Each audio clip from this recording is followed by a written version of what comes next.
ஊருக்கு ஒதுக்குப்புறமா ஒரு சிரிச்ச மாதிரியான ஒருத்தருடைய தலை வந்து கிடக்குது. தலை மட்டும் வந்து தனியா வந்து கிடைக்குது. இப்போ ரீசெண்டாக வந்து காட்டான் அப்படின்னு சொல்லி ஒரு சீரிஸ் வந்து ஹாட் ஸ்டாரில் வந்து ரிலீஸ் ஆயிருக்கு.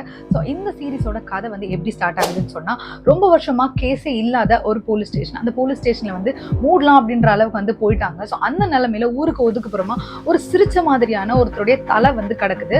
தலை மட்டும் வந்து தனியாக வந்து கிடைக்குது. ஸோ அந்த தலையை பார்த்தோன்னே ஒன்றுமே புரியல இவங்களுக்கு, என்னதான் நடந்துச்சு, யார் இப்படி வெட்டினா அப்படின்னு சொல்லி யோசிச்சுட்டு இருக்காங்க. ஸோ அதோடைய உடம்பை வந்து தேடி போயிட்டு இருக்காங்க. ஸோ அந்த டைம்ல வந்து அந்த உடம்பு வந்து எங்கேயுமே வந்து கிடைக்கல.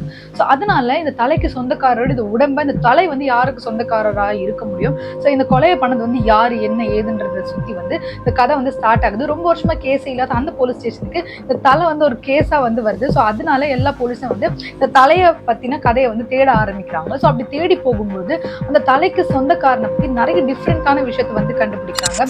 ஒரு இடத்துல பார்த்தா வந்துட்டு அவன் ஆடலும் பாடலும் குழுவில் சேர்ந்தவனா ஒருத்தர் இருக்கான். இன்னொரு டைம்ல பார்த்தா வந்து ரொம்ப நல்லவனா இருக்கான், ரொம்ப வந்து ஒருத்தன் ஹெல்ப் பண்ணக்கூடிய ஒருத்தனா இருக்கான். ஒருத்தவங்க சொல்ற கதையில பாத்தீங்கன்னா வந்து கொலகாரனா இருக்கான். ஒருத்தவங்க சொல்ற கதையில பாத்தீங்கன்னா வந்துட்டு புழுக்க விற்கிறவனா இருக்கா. இந்த மாதிரி பல பரிமாணங்கள் வந்து அவனுக்கு வந்து இருக்கு. இவன் யாருதான் இது அப்படின்னு சொல்லி வந்து எல்லாருமே யோசிச்சுட்டு இருக்காங்க. பட் எல்லாரும் சொல்றமே ஒரு சென்டர் பாயிண்ட் ஒன்று இருக்கு. இவன்கிட்ட வந்து அளவுக்கு அதிகமான வந்து காசு இருக்கு. ஸோ இந்த காசு வந்து இவனுக்கு எப்படி கிடைச்சது, இந்த காசு வந்து இவனுக்கு எப்படி வந்துச்சு, எதனால அவன் வந்து இப்படி வந்து இவ்வளோ காசு வந்து வாரி இறைச்சிட்டு இருந்தான், இவன் யார், இவனோட பேக்ரவுண்ட் என்ன அப்படின்றத வந்து இந்த கதை வந்து சுற்றி நகர்ந்து இருந்துச்சு. இன்ட்ரெஸ்டிங்கா இருந்துச்சு. பட் முடிக்கும் பொழுதுதான் வந்து எனக்கு சொதப்பிட்ட மாதிரி வந்து தோணுச்சு. ஸோ இதை பற்றி ஒரு ஃபுல் ரிவ்யூ வந்து வேணும்னு சொன்னால் ஃபுல் சீரிஸ் ரிவ்யூ அப்படின்னு சொல்லி கீழே கமெண்ட் பண்ணுங்க. நான் வந்து இதோட ஃபுல் சீரிஸ் ரிவ்யூ பண்ணுறதுக்கு